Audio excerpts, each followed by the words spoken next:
আপনারা সবাই একটু চুপ করবেন, আপনারা সবাই একটু চুপ এখানে আমার যে কথাটা এসেছিল রমজান শোতে, এটা নিয়ে যখন সবাই ক্ষুব্ধ হয়েছে, মনে কষ্ট পেয়েছে, তাহলে যারা মনে কষ্ট পাইছে আমি সবার কাছে সকালে একটা স্ট্যাটাস দিয়ে ক্লিয়ার করছি।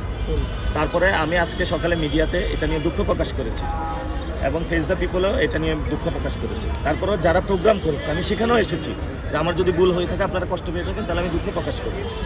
আমি ওইখানে দাঁড়ানোর পরে তারা আমাকে পিছনে ধাক্কা দিয়ে সরিয়ে দিল, সানাউল্লাহ ভাইকেও ধাক্কাধাক্কি করলো।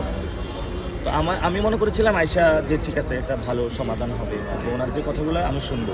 এখানে পরিস্থিতি ভিন্ন দেখতে পেলাম। পরিস্থিতি আমার মনে হয়েছে এটা পলিটিক্যাল বায়াসড, এবং যে প্রোগ্রাম ওনারা করেছিল আমাকে বলেছিল যে আপনি একটু দাঁড়ান, আমরা কথা শেষ করে আপনাকে কথা বলতে দিব, আপনি ক্ষমা প্রার্থনা করুন অথবা আপনি কথা বলবেন, যে কথাই বলবেন। সেটারও আমাকে সুযোগ দিল না, মিছিল নিয়ে বের হয়ে চলে গেল। এবং এখানে তো অনেক পরিচিত আলেম আছেন যাদেরকে আমি ভালো মনেই জানতাম এবং আমি এখনও তাদেরকে ভালো মনে করি।